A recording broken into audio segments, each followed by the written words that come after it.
श्रीकेशवाय नमः। श्रीनारायणाय नमः। श्रीमाधवाय नमः। श्रीगोविन्दाय नमः। श्रीविष्णवे नमः।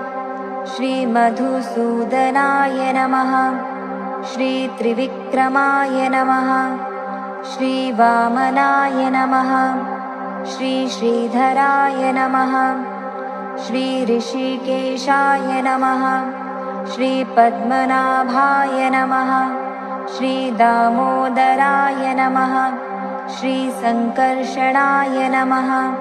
श्रीवासुदेवाय नमः। श्रीप्रद्युम्नाय नमः। श्री अनिरुद्धाय नमः। श्रीपुरुषोत्तमाय नमः। श्री अधोक्षजाय नमः। श्रीनरसिंहाय नमः। श्री अच्युताय नमः। श्रीजनार्दनाय नमः। श्री उपेन्द्राय नमः। श्रीहरये नमः। श्रीकृष्णाय नमः।